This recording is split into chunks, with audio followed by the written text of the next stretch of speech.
We're going to the root. This is a video that I got off of the YouTube to show you how dividing and conquering us. Now this video that I got off YouTube is about high school debate in Nigeria. It's about Africa. You got Nigeria, Ethiopia, Ghana, South Africa. It was made in 1957. Now in 1957, I was about 11. And these high school students debating, you got three originals, and I tell you why I categorize them as originals instead of Africans or Nigerians and Ethiopians and Ghanaians. And you got a Caucasian thrown in there who's a South African, but really she's a white European. So let's get on with it. Are Americans prejudiced in their opinions about Africa? They most certainly are. How could they be objective about African Negroes while they are prejudiced against American Negroes? I disagree with you completely. I think that Americans are prejudiced for African natives and are very prejudiced against white people in Africa. Well, I'm getting confused. How can Americans be for and against Africans at the same time? Well, if I say anything, I'm going to confuse you still more. As an Ethiopian, I'm prejudiced against both white people and Negroes. Our discussion are 4 high school students from 4 different countries in Africa. Let me introduce them to you now. Here is Amelia Day from the Gold Coast. Amelia is 18 years old. Here is Susan Rennie from the Union of South Africa. Susan is 17. Susan, those school uniforms, are they always that short? No, this is actually a dispensation. I'm a senior, but the other girls have to have them 3 inches above the knee. Very interesting study in native costumes. Thank you. Now let me introduce the boys, will you? Here are our baby for tonight, 15-year-old Meskin Venega from Ethiopia, and 16-year-old Boniface Opakaja from Nigeria. Now, let's start out by asking you what some of your own prejudices are. How about you, Amelia? Have you got any prejudices, say, against the Nigerians? Yeah, I have my own personal prejudice against the Nigerians. Coming from the Gold Coast, where there are many Nigerians, I think that I sometimes look down on the Nigerians as somewhat inferior to us. Because, you see, the Nigerians who come to the Gold Coast are mostly beggars. So that's my opinion about Nigerians. It's funny. I don't see how you have a case against for this your proposition, or I say for this your stand. Actually, personally, I look towards the Gold Coast not as inferiors, but perhaps as people that are individualistic, are not working towards the communal effort towards the welfare of the nation. They, of course, have made great strides because they are a very small country and yet you have all these differences in their country. Nesbin, how about your prejudices? You admitted to several at the beginning. Well, as I told you before, we have also our own prejudices against the African Negroes. We consider them as inferiors. We have, of course, our own reasons for saying so. Well, what are they, Nesbin? Well, first thing, we consider ourselves to be of the lost tribe of Israel and not Negroes. It's only that our faces are burned that we look like Negroes. And also, we've been ruling part of Africa for hundreds of years during the 16th century, and we ruled part of Egypt, Sudan, and far down as Mozambique. Well, what about your prejudices against white men? Well, Back home, if a woman marries a white man, she is considered mean, and when she dies, the priests never pray for her as they would do for any ordinary man. It's just considered as suicide. Why do you think they look down on the white people so much? Well, for the first reason, religiously they consider them unclean in heart because they eat pork, and that's prohibited in religion. Susan, you got any prejudices? Oh, I think I've got some pretty large prejudices. I think I'm very prejudiced against the foreign press, particularly the American press, because I've come up against a lot of discrimination myself while I've been here.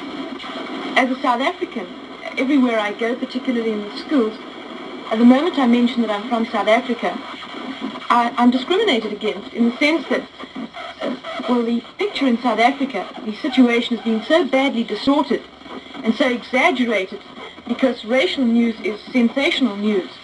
And so journalists have so distorted the picture in South Africa that when I come over here, I'm looked down upon. And I've really felt this discrimination. I haven't been treated as just an individual and a human being. And I feel that the press is responsible for this. Well, I've been wanting to ask you a question for a long time. When we all came here, you just took to me. You like me very much, I can see, and I like you. But I know you are a South African, and I'm an African. But why is it that out here you are very friendly towards me, but down in South Africa, you don't do the same towards the Negroes that are living there? Can you tell me? Well, it's the whole setup. I mean, South Africa, we have a pattern of life which is different to any other country in the world. Because you have the white population, and which came to the country in 1652, and they are much more highly developed, coming from Europe with a European background and traditions. And they have developed the country and have developed a highly civilized community, whereas the Negroes, the Bantu as we call them in Africa, in South Africa, is primitive, on a very primitive level. And the barrier in South Africa isn't so much color as civilization and economically. Excuse me, on that point, we get into a very, very tense ground recently. You talked about this question of it not being a racial struggle, but a struggle of civilization.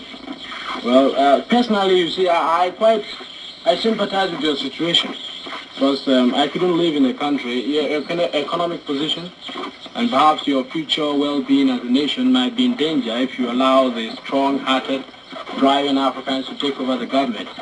That is, of course, what will happen if they're given the vote.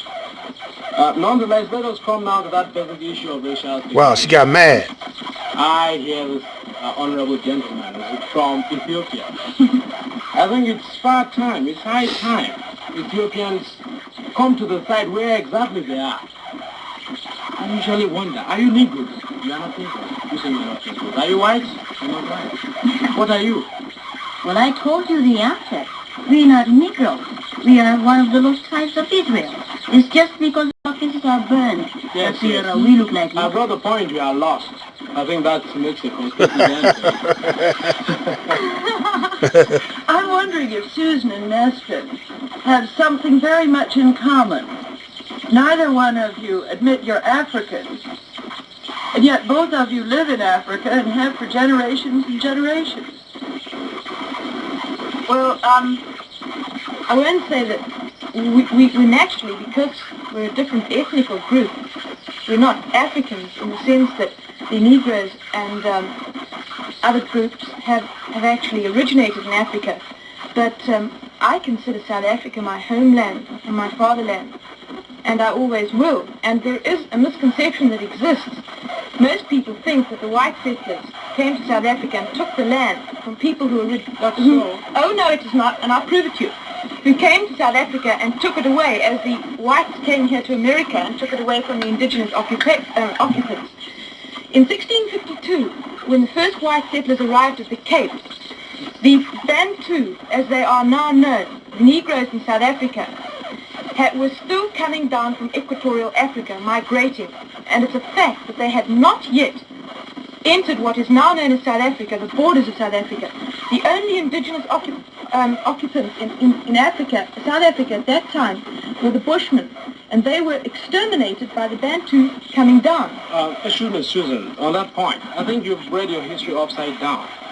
How come? Yes, you see, the exact thing that happened was that these Dutchmen, I think they were Dutchmen, they haven't got a place in their homeland. Oh, Not no, a means of living. I can just Let prove... me finish. All right, and then I can prove you how wrong your historical facts are. Oh, no, you know, your history is South African history. Mine is a bipartisan history. When this man came without any means of livelihood in their own country, Wow. with their economic background, without any meaning at all. Look at her. They came to South Africa. And the real fact is that as they came and there was an influx of these Let's stop it people from their and continue it on another day. You might have picked all of this up in its entirety on YouTube. But this was back in 1957. You see the discrepancy in history and especially the Ethiopia. Now, Brother Nipsey Hussle was an Ethiopian, had an Ethiopian background or heritage. And when his family over here, he recognized him as being black, himself being black,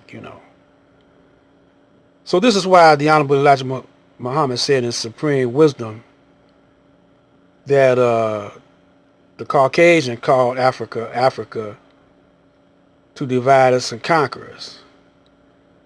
It's still going on today. The debate, but there's no Caucasian in the mix now. It's just Sinetta, the American Hebrew Israelites.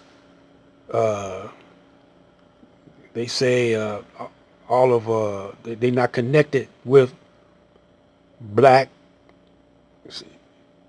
in Africa and some in America. It's a deep thing.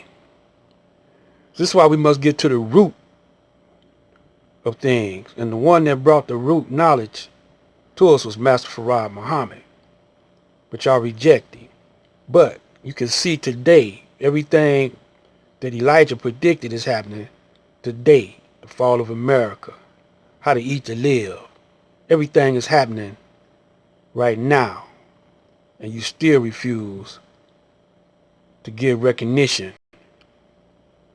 So we're going to continue this part 3. Got to go to the root. Not branch knowledge, but root knowledge. And we're going to get to the root. Black light. And remember before I leave, sugar is sugar, salt is salt. If you haven't been taught, it ain't my fault. And I'm out.